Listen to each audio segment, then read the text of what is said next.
Hi students, and welcome to the acidic environment videos and video number 2, common indicators. One of the important things that we need to do is to have a look at a couple of the most important common indicators that are used to identify the presence of acids, bases or neutral solutions. The first of these we'll briefly cover is litmus, and that's probably the one that you're most familiar with, or one of the ones you're most familiar with.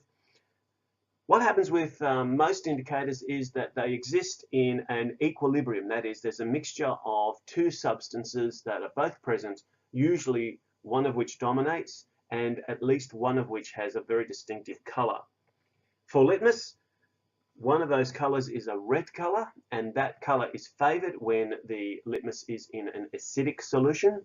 And the blue color, which is the other species, is dominant when the solution is basic. These terms, conjugate base or conjugate acids, are ones that we'll explore a little bit later on in this particular topic. But effectively, you can think of it like this. All acids have the hydrogen ion, which they liberate, and they're usually attached to an anion. Now, in in some, there's always exceptions in chemistry. In some situations, we have chemical reactions which proceed to completion. In others, we don't.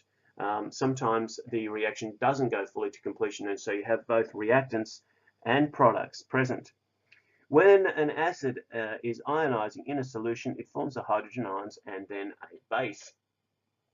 This here is what's basically left from the acid once the hydrogen ion has been removed. And in an indicator, this will be a particular color. So what we may do is look at, say, color 1 for the acid and color 2 for the base. Now, by changing the hydrogen ion concentration, either by adding hydroxides, which will neutralize it and dropping it, or by adding acids which will add additional hydrogen ions and increase the concentration, we can move this equilibrium around, and we'll have a look at exactly how that happens in a couple of videos time. But effectively what happens is that we can shift between these two different colors, so one or other will dominate. Of course, there are times when both are present in roughly equal ratios, and therefore the two colors appearing together will give us, in the case of litmus, a purple solution.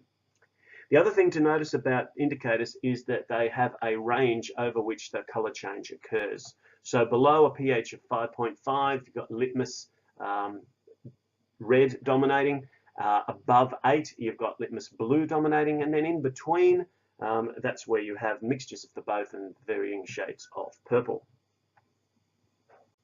But litmus isn't the only indicator that does this.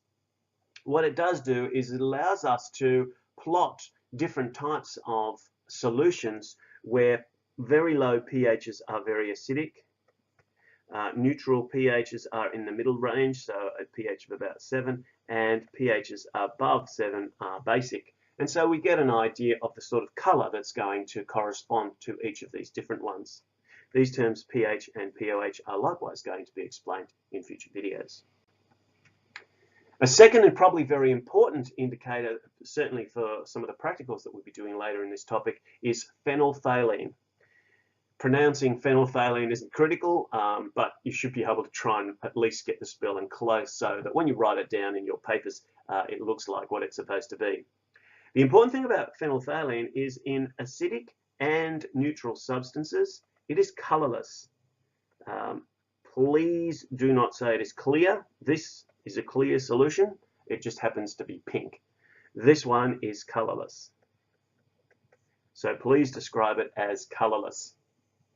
Once, however, the pH of the solution reaches about 8, so we're now in the basic range, then it starts to become a very faint pink, and that pinkish color deepens the higher the pH becomes. So phenolphthalein is a very important indicator, and you'll see why later on. Two others that we'll just quickly look at. Methyl orange. The thing with methyl orange is a good indicator for strong acids because below 3 it is red. In the range between 3.1 and 4.4 it is orange. And beyond that it is yellow. So anything that is neutral or basic will be yellow in methyl orange. And finally, bromothymol blue. This one also changes around the neutral range. So this is where we see some changes occurring. It is yellow in the acid range, and it is blue up in the base range. And then the color changes are varying shades of green, the yellow and the blue together, giving us green solutions, which you can see over here in that mid-range. What you can see is different indicators change color at different pH values, and this makes them quite useful for us to determine whether or not we have acid or base solutions or neutral solutions, and then also sometimes whether or not those solutions are strong acids or weak acids, or strong bases or weak bases, and those things we will look at in future videos. Thank you for watching.